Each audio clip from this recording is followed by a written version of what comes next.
Good morning, everybody. Thank you very much for coming. It's very, very good to be here in Lyd on an absolutely beautiful day. For centuries, our United Kingdom has had a proud history of welcoming people from overseas, including many fleeing persecution. My own great-grandfather came from Turkey in fear of his life because our country offered sanctuary for his outspoken journalism. And when you look back over the centuries, as people have come seeking refuge or simply in search of somewhere to build a better life, you see that this is the very stuff our history is made of. From the French Huguenots to the Jewish refugees from Tsarist Russia, to the docking of the Empire Windrush, to the South Asians fleeing East Africa, to the many, many others who have come from different countries at different times for different reasons. All have wanted to be here because our United Kingdom is a beacon of openness and generosity. And all, in turn, have contributed magnificently to the amazing story of the UK.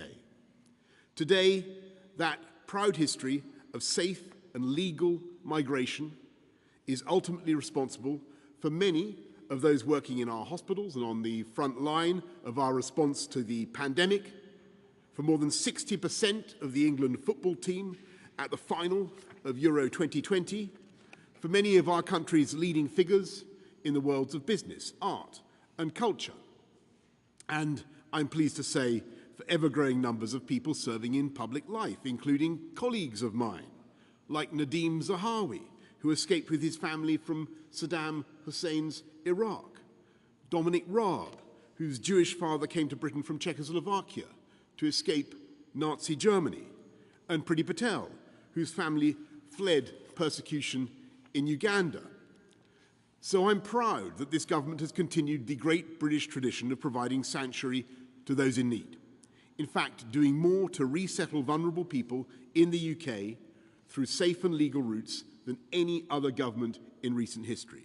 Since 2015, we've offered a place to over 185,000 men, women, and children seeking refuge, more than the entire population of Sunderland, and more than any other similar resettlement schemes in Europe. This includes almost 100,000 British nationals overseas threatened by draconian security laws in Hong Kong, 20,000 through our Syrian scheme, 13,000 from Afghanistan and to whom we owe debts of honour, and around 50,000 Ukrainians. And we're not only supporting British nationals and those settled in the UK to bring potentially hundreds of thousands of their extended family from Ukraine, we're also welcoming unlimited numbers of refugees from that conflict as the British people open their homes in one of the biggest movements of refugees to this country that we've ever known.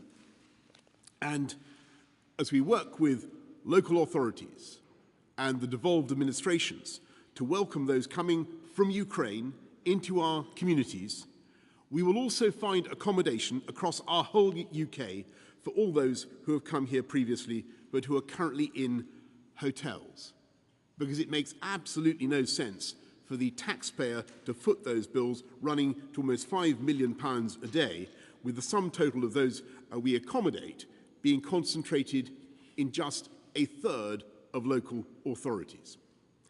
It is controlled immigration through safe and legal routes which enables us to make generous offers of sanctuary while managing the inevitable pressures on our public services, such that we can give all those who come here the support they need to rebuild their lives, to integrate and to thrive. But the quid pro quo for this generosity is that we cannot sustain a parallel illegal system. Our compassion may be infinite, but our capacity to help people is not. We can't ask the British taxpayer to write a blank cheque to cover the costs of anyone who might want to come and live here. Uncontrolled immigration creates unmanageable demands on our NHS and on our welfare state. It overstretches our local schools, our housing and public transport, and creates unsustainable pressure to build on precious green spaces. nor is it fair on those who are seeking to come here legally if others can bypass the system. It's a striking fact that around 7 out of 10 of those arriving in small boats last year were men under 40, paying people smugglers to queue jump and taking up our capacity to help genuine women and child refugees. This is particularly perverse as those attempting crossings are not directly fleeing imminent peril, as is the intended purpose of the asylum system. They've passed through manifestly safe countries, including many in Europe, where they could and should have claimed asylum. It is this rank unfairness of a system that can be exploited by gangs which risks eroding public support for the whole concept of asylum. The British people voted several times to control our borders, not to close them, but to control them. So just as Brexit allowed us to take back control of legal immigration by replacing free movement with our points-based system, we're also taking back control of illegal immigration with a long-term plan for asylum in this country. It is a plan that will ensure the UK has a world-leading asylum offer, providing generous protection to those directly fleeing the worst of humanity by settling thousands of people every year through safe and legal routes. And I emphasize this. So whether you're fleeing Putin or Assad, our aim is that you should not need to turn to the people smugglers or any other kind of illegal option. But to deliver that, we must first ensure that the only route to asylum in the UK is a safe and legal one, and that those who try to jump the queue or abuse our system will find no automatic path to settlement in our country, but rather be swiftly and humanely removed to a safe third country or their country of origin. And the most tragic of all forms of illegal migration, which we must end with this approach, is the barbaric trade in human misery conducted by the people smugglers in the Channel. Before Christmas, 27 people drowned, and in the weeks ahead, there could be many more losing their lives at sea and whose bodies may never be recovered. Around 600 came across the Channel yesterday. In just a few weeks, this could again reach 1,000 a day. I accept that these people, whether they're 600 or 1,000, are in search of a better life, the opportunities that the United Kingdom provides, and the hope of a fresh start. But it is these hopes, those dreams, that have been exploited. These vile people smugglers are abusing the vulnerable and turning the Channel into a watery graveyard, with men, women and children drowning in unseaworthy boats and suffocating in refrigerated lorries. And even if they do make it here, we know only too well some of the horrendous stories of exploitation over the years, from the nail bars of East London to the cocklebeds of Morecambe Bay, as illegal migration makes people more vulnerable to the brutal abuse of ruthless gangs. So, we must halt this appalling trade and defeat the people smugglers. That's why we're passing the Nationality and Borders Bill, which allows us for the first time to distinguish between people coming here legally and illegally, and for this distinction to affect how your asylum claim progresses and your status in the UK if that claim is successful. It will enable us to issue visa penalties against those countries that refuse to accept returns of foreign criminals and failed asylum seekers. It will clean up the abuse of our legal system, introducing a one-stop shop that will end the cycle of last-minute and vexatious claims and appeals that so often thwart and delay removals. And it will end the absurd practice of asylum-seeking adults claiming to be children to strengthen their claims and access better services. Crucially, It will also allow us to prosecute those who arrive illegally with life sentences for anyone piloting the boats, and to identify, intercept, and investigate these boats. From today, the Royal Navy will take over operational command from Border Force in the Channel, taking primacy for our operational response at sea, in line with many of our international partners, with the aim that no boat makes it to the UK undetected. This will be supported by £50 million of new funding for new boats, aerial surveillance and military personnel, in addition to the existing task force of patrol vessels, Wildcat helicopters, search and rescue aircraft, drones and remotely piloted aircraft. This will send a clear message to those piloting the boats. If you risk other people's lives in the Channel, you risk spending your own life in prison. People who do make it to the UK will be taken not to hotels at vast public expense. Rather, they will be housed in accommodation centres like those in Greece, with the first of these to open shortly. At the same time, we are expanding our immigration detention facilities to assist with the removal of those with no right to remain in the UK. We're investing over £500 million in those efforts, and this is on top of overhauling our arrivals infrastructure here in Kent, with new processing facilities now operational at Western Jetfoil and at Manston. But we will need to go further in breaking the business model of these gangs. So from today, our new migration and economic development partnership will mean that anyone entering the UK illegally, as well as those who have arrived illegally since January the 1st, may now be relocated to Rwanda. This innovative approach, driven by our shared humanitarian impulse and made possible by Brexit freedoms, will provide safe and legal routes for asylum while disrupting the business model of the gangs.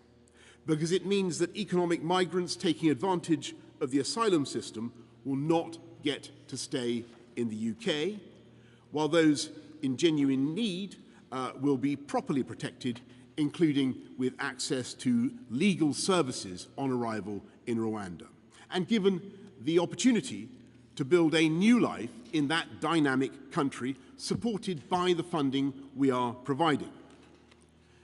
The deal we've done is uncapped, and Rwanda will have the capacity to resettle tens of thousands of people in the years ahead. And let's be clear, Rwanda is one of the safest countries in the world, globally recognized for its record on welcoming and integrating migrants. Later this year, it will welcome leaders from across the Commonwealth. And before the pandemic, in 2018, the IMF said Rwanda was the world's 4th fastest growing economy. We're confident that our new migration partnership is fully compliant with our international legal obligations. But nevertheless, we expect this will be challenged in the courts. And if this country is seen as a soft touch for illegal migration by some of our partners, it is precisely because we have such a formidable army of politically motivated lawyers who for years have made it their business to thwart removals and frustrate the government. So I know that this system will not take effect overnight, but I promise that we will do whatever it takes to deliver this new approach. Initially within the limits of the existing legal and constitutional frameworks, but also prepared to explore any and all further legal reforms which may be necessary. Because this problem has bedeviled our country for too long and caused far too much human suffering and tragedy. And this is the government that refuses to duck the difficult decisions. This is the government that makes the big calls, and I profoundly believe there is simply no other option. And I say to those who would criticize our plan today, well, we have a plan. What is your alternative? Now, I know there are some who believe we should just turn these boats back at sea. But after much study and consultation, including with Border Force, the police, National Crime Agency, and military maritime experts, to whom, by the way, I pay tribute for all the incredible work that they do dealing with this problem as things stand, it's clear that there are extremely limited circumstances when you can safely do this in the English Channel. And it doesn't help that this approach, I don't think, would be supported by our French partners. And I've got to say to you that relying solely on this course of action is simply not practical in my view. And I know, of course, that there are others who would say we should just negotiate a deal with France and the EU. And we've made repeated and generous offers to our French friends, and we will continue to press them and the EU for the comprehensive returns agreement that would solve this problem.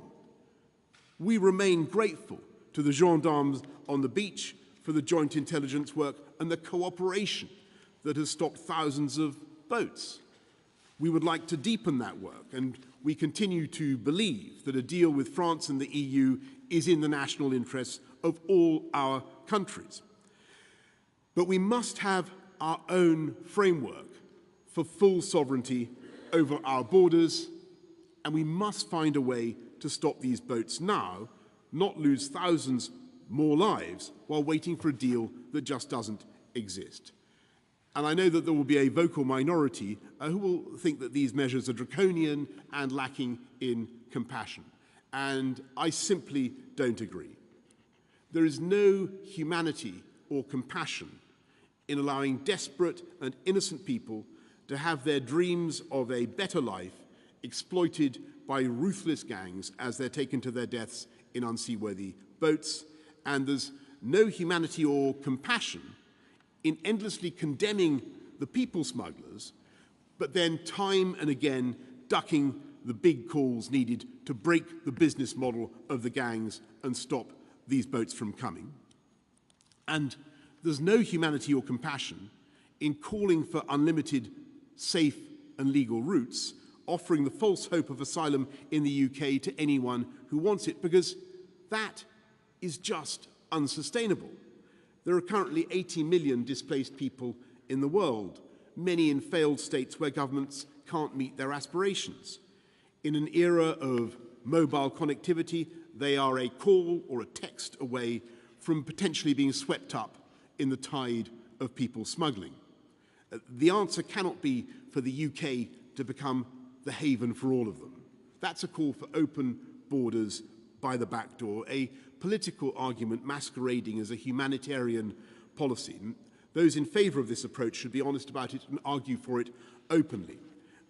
We reject it, as the British people have consistently rejected it at the ballot box, in favour of controlled immigration. We simply cannot have a policy of saying anyone who wants to live here can do so. We've got to be able to control who comes into this country and the terms on which they remain. And we must do this in the spirit of our history of providing refuge. And in that way, we can more than play our part in offering sanctuary to thousands fleeing persecution. But then, of course, other countries must play their part too. And that's what I think is most exciting about the partnership we've agreed with Rwanda today, because we believe it will become a new international standard in addressing the challenges of global migration and people smuggling. So I'm grateful for Rwanda's leadership and partnership, and we stand ready to work with other nations on similar agreements, as well as wider reforms to the international asylum framework. As I say, we will continue to work with our French friends to tackle the gangs. We will continue to lead cooperation with crime and intelligence partners across Europe. We will continue to seek a returns agreement with the EU or with France. But in the meantime, and for the foreseeable future, we need this new approach. The people smugglers are undermining confidence in our borders. They are betraying all those who do the right thing, who try to come here legally through forms of migration or the safe and legal routes provided for refuge. They are undermining the natural compassion and goodwill that people have towards refugees in this country, and they are endangering human life day after day. And though the way ahead will be hard, and though we can expect many challenges and many obstacles to be thrown up against this plan, I believe this plan is the right way forward, because the people smugglers must be stopped in order to save countless lives, and because tackling illegal migration is precisely the way to sustain a safe, legal, and generous offer of sanctuary to those in need.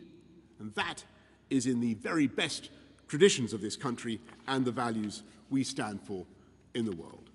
Thank you all very much indeed. I'm now going to go to the media for some questions. I'm going to go first to Nick Eardley of the BBC. Thanks, Prime Minister. Is the plan to send asylum seekers to Rwanda a genuine answer? Is it a workable solution? Or is it an attempt to look tough on an issue which the government's failed to address in the last few years? And if I can ask about the fine you received earlier this week, do you still think you have the moral authority to govern? What would you say to the people watching at home who think that you have been guilty of hypocrisy for not following the rules you told them they must follow? And what would you say to the MPs who think you lied to them? Well, thanks very much, Nick. And look, on your second point, I said quite a lot about this on, I think it was Tuesday. I'll be saying more when I update Parliament, as you can imagine, next week. I think you probably have to wait until then for me to say more on that.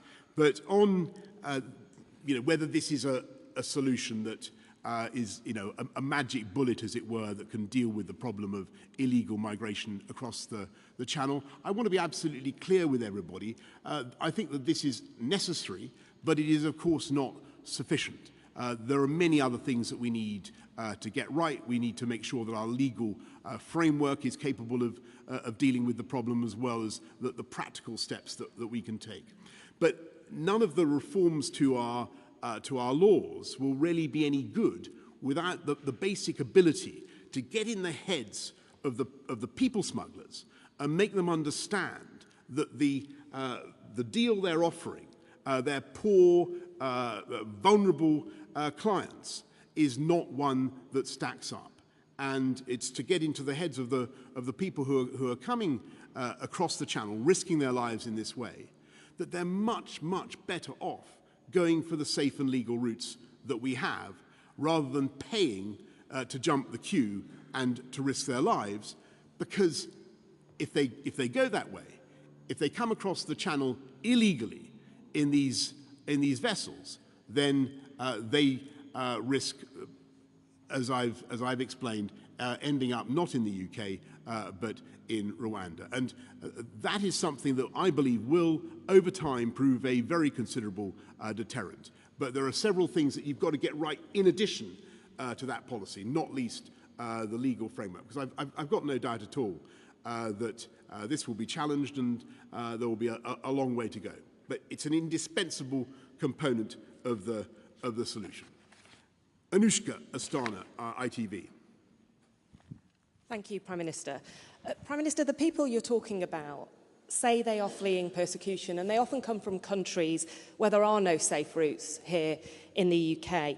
Why are you sending them with one-way tickets to a country where there are reports of ill treatment and torture in detention centres, and that your own government criticised last year for failing to investigate these alleged human rights violations? And a quick question, because I'm not patient enough to wait, so I hope you will answer it. But on Tuesday, you've admitted that you unknowingly misled Parliament. I just want to understand if you're going to put the record straight. Yeah.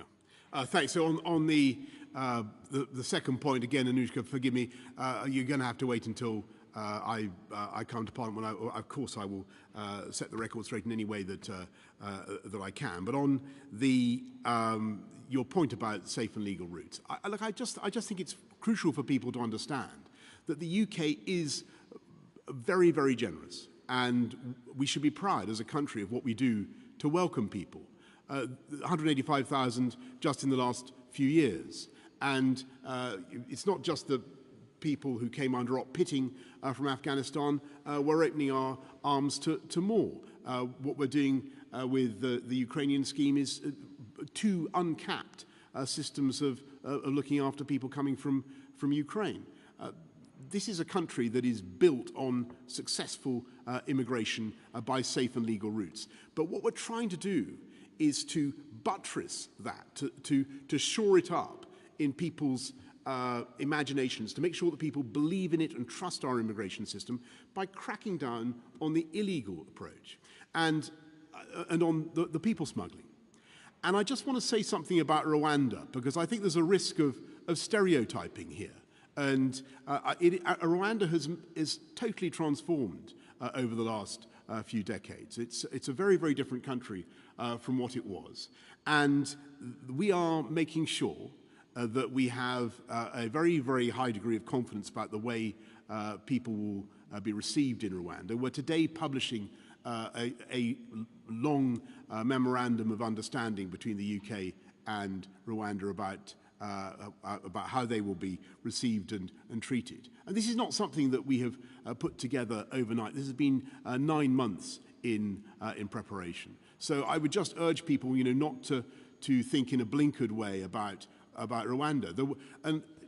There will be, I think that this is the prototype of a solution to the problems of global migration flows that is likely to be adopted by other countries. I know that there are other European countries that are already in similar discussions, not just with Rwanda, but others. Billions of people are going to be moving across the face of the planet. We need sensible partnerships to address those flows. Theo Usherwood of LBC.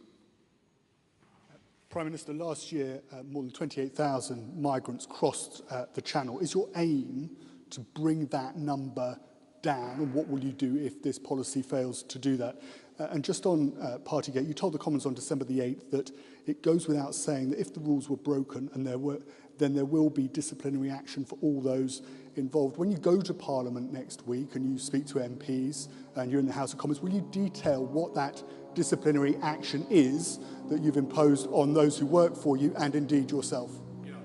Thanks, Theo. I can certainly tell you that I will be updating, as I said to Anushka and to Nick, I'll be updating Parliament on all that next week. But on your first point about the numbers, look, you're right. The numbers were high last year, but this year they're going to be even higher. There's no doubt about it. I mean, they're already just in the first few months of this year, they're higher than they were over the comparable period last year. They're growing. This is the people smugglers are now becoming very adept. They're getting their boats, these frail things that you'll have seen. They're getting them in huge numbers. It looks as though they're being manufactured to order in China. They have a whole system going now, and we need in a humane and compassionate way to interrupt their business model. They're making, I think Dan told me, what, 350,000 euros a boat, something like that. This is a lucrative trade for them. It is an evil trade, and it's undermining people's confidence in safe and legal migration. We need to emphasize the safe and legal routes and undermine what the people smugglers are doing. And I just want to be absolutely frank with people, Theo. This is not something, or this is, I think, the deal that we're doing with Rwanda is an essential part of the solution, but it is not the total solution. It is a part of it is one of several steps that we're taking to beat the problem. John Stevens, Daily Mail. Hi, thank you, Prime Minister. Can I just clarify, is it your aim to bring the numbers crossing the Channel illegally eventually down to 0? And on your relationship with Rishi Sunak, is he in danger of being moved as Chancellor, or can you say today that he's got that job for as long as he wants it? Yeah, sorry. So yes to the second, and yes to, I think, to the first. Obviously, we do want to make sure that I'd like to get it down to 0. I think everybody in this room would like to get it down to zero. I think people in this room do an absolutely heroic job, and it's incredibly difficult to get the balance right and to be firm, but also to be humane and compassionate to people, very, very vulnerable people who are, who doing something that is extremely brave and extremely dangerous, and which they shouldn't be doing. What we want to show people is that this is not only dangerous, but also likely to end in failure for you, that you're taking the wrong step, that there is a better solution, and you should wait and go via the safe and legal route and not fall victim to the people smugglers. That's what we're trying to do. Aubrey Allegretti from The Guardian. Thank you, Prime Minister. On top of the concerns about the human rights record of Rwanda, where people who will be fleeing to the UK might obviously be sent because they're facing persecution at home, there's also a cost element. One estimate puts it at £2 million per person per year, and a Conservative MP, Andrew Mitchell, has suggested it would be cheaper to put people up at the Ritz instead. So are you comfortable with the cost element of the plan? And on the party situation you faced, why do we have to wait another week? Can you tell us whether or not you're going to rule out resigning, whether you faced 1, 2, 3 or more fines? Thank you. Okay, so Aubrey, second question, I redirect you to what I said earlier on. I'm afraid that that won't give you any particular surprise. I said quite a lot about this on earlier in the week. I think I should wait till Parliament gets back to update Parliament fully. And on your point about cost, look, what's happening already? The asylum system is already costing this country £1.5 billion a year. The hotel costs are now £5 million a day. You talk about the Ritz. They're now £5 million a day, and it's climbing. And unless we can beat the business model of the gangs, I'm afraid it will continue to climb. And what we need to put in place is the deterrent system that will change their minds, make them see that they've made the wrong deal and that there's a better path for them if they really want to come to the UK. And that's what we're doing today. Last question to Jonathan Riley of The Sun. Prime Minister, can you guarantee to the British people that under your premiership there will be no more small boats? And secondly, the Home Secretary is in Kigali today. Would she not be better off being in Paris, speaking to the French officials there and prioritising a bilateral deal with France to stop this? And are you confident that post-French elections that deal will be struck? Thank you. Look, I think that's really, Jonathan. I think that is the most important issue that you've touched on, and I think it's the issue that's uppermost in everybody's minds because who studied this problem. And so, can I guarantee that we're going to get rid of the small boats problem? No, obviously not. I think that what we can hope to do is to demolish the business model and greatly to deter those who come here. But to say that we're going to get down to zero anytime soon is unlikely. And what we're proposing today is, I think, certainly a radical plan, but it will take a while to come fully and properly into effect. But I just want to say on France and on Paris, and many other ministers have been continually in Paris over the last couple of years, trying to negotiate a returns agreement, trying to sort this problem out. And it has been disappointing and frustrating that we've been unable to do that. The French say it needs to be done at an EU level. That hasn't been negotiable either. In my view, and the view of many people who studied this, there is more that could be done to intercept people at the French side.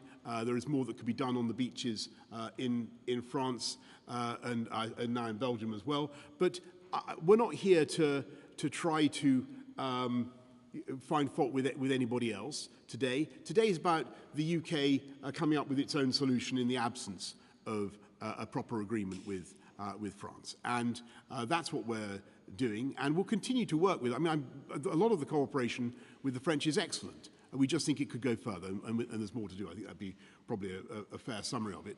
But in the meantime, before we get that, what we need to do is have a more radical solution that enables us, as the UK, to offer our own package and to undermine the business case of the people traffickers.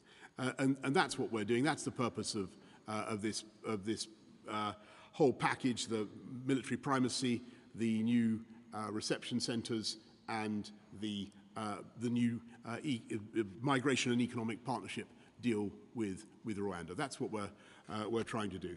I'm not going to pretend it will work overnight, but I do believe that in time this is the best way forward. It is the morally right thing to do. It's the humane and the compassionate thing to do as well, because we cannot have people continuing to die at sea, paying huge sums to evil people traffickers who are simply exploiting their hopes and their ambitions. We need to encourage them to take the safe and legal route if they want to come to this country. Thank you all very much. Thank you. Thank you.